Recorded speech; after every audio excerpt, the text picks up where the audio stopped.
Such a big deal. I think these girls think that if they're in an argument with me, that somehow makes them more important. I don't even know why people even ask me, how do you get motivated? I am motivated like I am blonde. I thought I was dreaming ridiculously big before, but now we're having to get creative.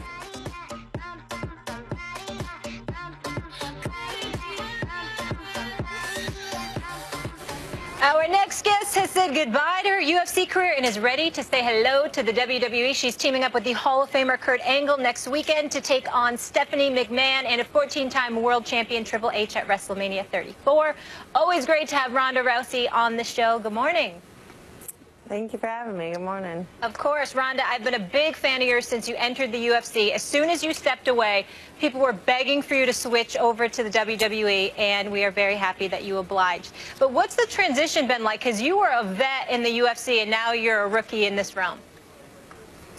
Well, I think it's like any kind of career change. You know, there's an adjustment period and there's a learning curve, and it's challenging, but I mean, it was challenging to switch from judo to MMA, and it's challenging to switch from, you know, just everything into WWE, and but I really feel like I've been accumulating a lot of the skills along the way that will make me great at this, and I just need to put a lot of work and time into it, and I think I can do anything. Ronda, go ahead, Stephen. Go ahead, Max. Go ahead, okay. Max. Go ahead. Okay, Ronda, what they didn't play in that preview that they heard Stephen A. and me talking about you was I said that you were a woman who, through your fighting, when you became such a big deal that when you lost, it's like the earth stopped spinning on its axis. And that's the part I chose to focus on after your loss in the UFC. Like, why is everyone talking about, oh my God, she lost, is she over it, all these kind of things, when you achieved such heights that one loss, the whole world stopped and noticed it? Why do you think there was a kind of negative backlash to you after the loss? In other words, people, and you must be aware, in the MMA world, there was a lot of talk, well, she was overrated, she was this, she was that, and my point of view was, at the time, and remains, that you achieved amazing heights. Almost no one wins forever. Everyone suffers setbacks, but there seemed to be like an unusual amount of negative pushback after your loss. Did you not experience that? I experience a lot of people who quote some people that are really just afraid to state their own opinion. Do you think it's my opinion? No, that's not my opinion. I can tell you right now, it's not my opinion. I thought you achieved amazing things.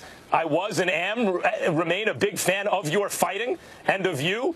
That's not me saying some people, meaning me. That is me saying I read and heard from others and defended you. Well, thank you for defending me. I appreciate that.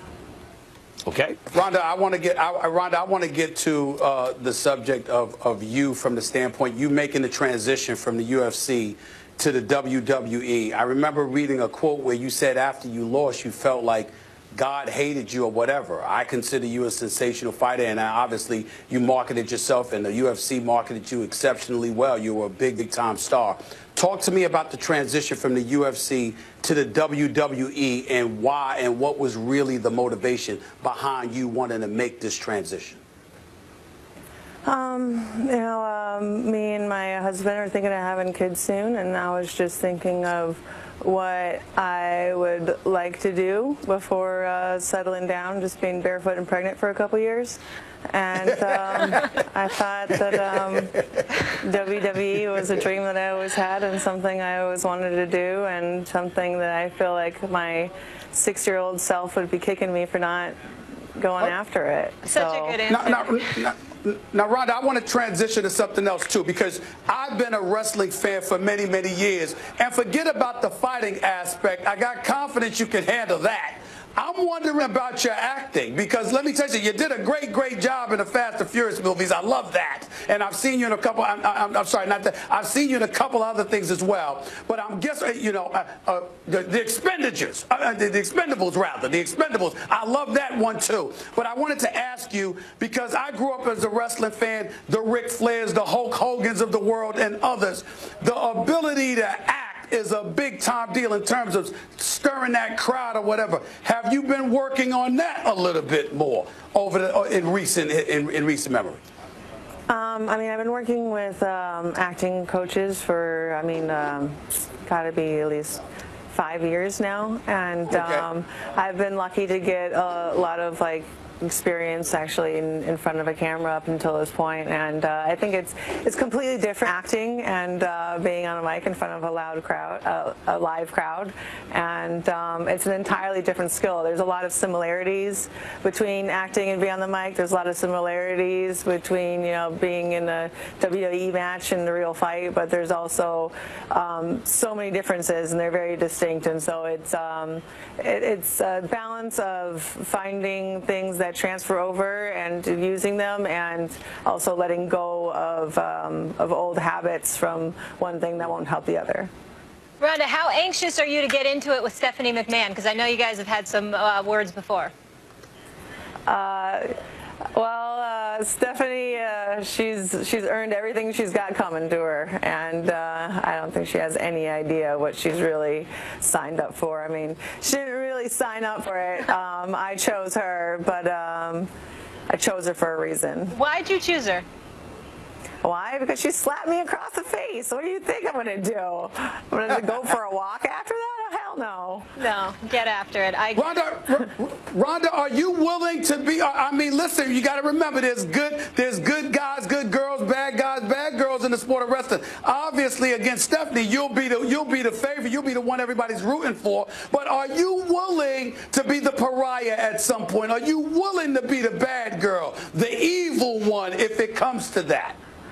Are you kidding? I was the first heel in women's MMA. Everyone was afraid to be the heel. That's why Roddy Piper was the man. He always was. He's the greatest, and he made being the bad guy cool. And it's always I don't know. I feel like the antagonist is always the most interesting character in the story, and I would be happy to play any and all roles that they would need me to.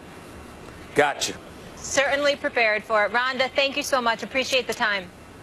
Thank you. Thank you, guys. We'll be watching. WrestleMania 34 takes place Sunday, April 8th, 7 p.m. Eastern from the Mercedes-Benz Superdome, and will stream live around the world on the WWE Network. Keep it locked to First Take, because tomorrow we'll have Ronda's WrestleMania opponents on the show. Triple H and Stephanie McMahon will be in the house to respond to what we just heard from Ronda. Can't wait for that. And up next, Le'Veon Bell's contract situation isn't going well for the three-time Pro Bowler. Should his case be a cautionary tale for running backs on the come-up? Stay tuned for that combo. See, I love the game of